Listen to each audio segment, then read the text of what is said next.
Hi there, and thanks for joining me for this week's edition of your Wheel and Anchor weekly newsletter. It's really exciting because right now I'm just crossing over the Béziers aqueduct here on the Canal du Midi in southern France. And this is one of these incredible marvels of engineering that we have been witnessing over the last week. I've been here inspecting all the aspects of our planned trip to the Canal du Midi next year. We found some fantastic restaurants along the way, a chateau where we can taste some wine. All in all, I'm really excited about this trip. I'm excited that we're going to be doing it by houseboat because it enables us to get a little bit closer into the local scene here and visit some of these small villages in this Languedoc region of southern France. Today is our second last day.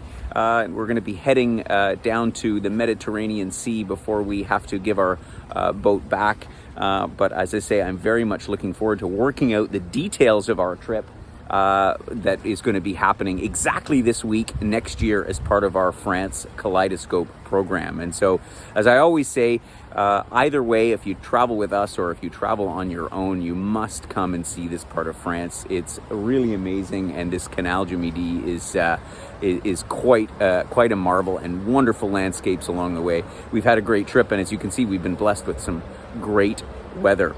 Coming up next week's webinar, we have Crossing the Andes. This is where our trip that we're going to be doing to Buenos Aires, Argentina, followed by Santiago, Chile, and with a stop in Mendoza. That's the gateway to the Andes, and of course the major center of Argentinian wines. So that's going to be happening next week. Watch out for that webinar. And then following that, we're going to be doing a recap of our Madeira Live Away program. I'm going to be actually in Madeira next week and also checking out some of the aspects of the program that we're going to be doing. So stay tuned for that.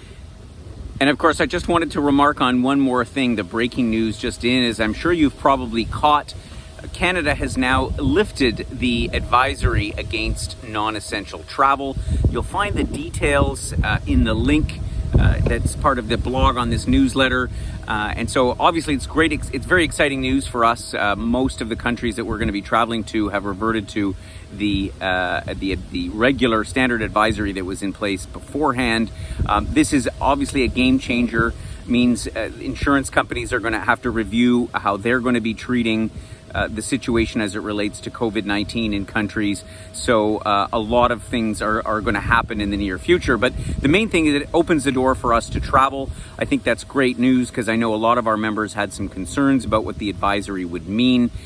This is not to say that we are still going to review each and every trip, the destination, the current COVID situation prior to our departure in order to make decisions that are obviously in the best interest in our members. But as you can well imagine, I'm delighted, and I'm sure that you are as well, that we are step by step getting back to where we can resume our normal travel lifestyles.